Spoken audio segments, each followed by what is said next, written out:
Morning sa inyo lahat. Tayo magluluto ng paksiw na bangos. At dyan, giiwalan tayo ng mga parikado.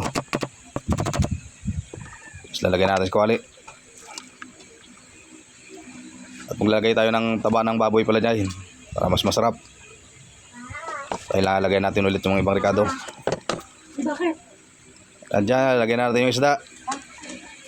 Tapos lagyan natin ng pampalasa, paminta, asin, suka, tubig para hindi ganun kasim.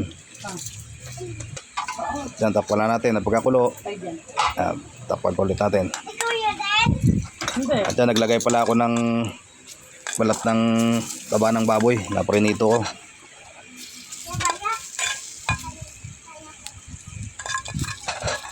Nagdagdag pala ako ng konting tubig pala yun, guys.